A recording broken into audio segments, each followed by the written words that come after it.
And you know, I was born, when I was born, my father was a businessman in Brooklyn and had owned over 20 apartment buildings. I spent Saturdays riding around with him collecting rent.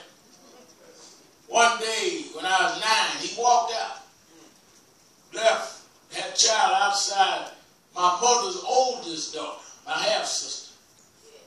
We became the laughing stock. Left my mother, left me and my other sister. Grew up having to do homework half the time. Mother couldn't pay the utility bill.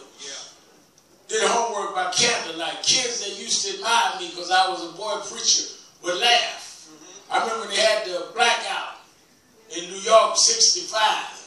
We didn't even know they had a blackout. We was already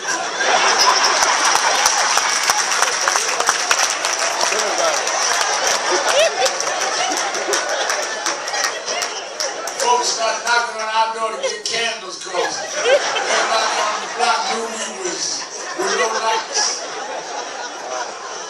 And they would laugh even in the church. I was a boy preacher and toured with Mahalia Jackson as a boy preacher. The church folk, worse, you know, Daddy left. Left with his mama's daughter, blah, blah, blah. Rejected. Yes, sir. But I never heard my mother say anything other than just keep on praying. Father used to buy her a new Cadillac every Christmas and used to buy himself one. I remember the day they came and repossessed her Cadillac. Finally, we had to move out the house and move in the hood in Brooklyn. She became a domestic worker. Used to scrub floors so I'd have clothes to wear to preach. But I never heard her complain. She would just get up early in the morning and fix breakfast for us to go to school before she head down to scrub floors and sing as she stood over the stove, "The Lord will make a way." Somehow. And she put in us that if God before you, more than the whole world against you. Amen. As I grew, I don't care what you do. A young boy is going to look for a man in his life. And the greatest mother in the world, but she can't teach how to be a man. But there were ministers, Reverend William Jones and Reverend Jesse Jackson, others that took me and their sons and raised me, James Brown later.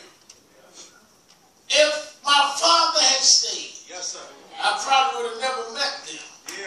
God had a way of taking me another way. Moved on. And I fought civil rights cases, rejected. Castigated by the press. Lampooned in cartoon. God just kept on using me to stand up and fight the battle. And the reason why all of the cartoons and the editorials didn't hurt me is I was already wounded growing up. So I was used to being laughed at. I was used to being ridiculed. Wasn't nothing new to me. If the Times was doing it because my friends had done it. And God was raising me to have a thick skin to fight his battle. Once you start fighting, he'll switch it over and make the stone that the builder rejects become the cornerstone.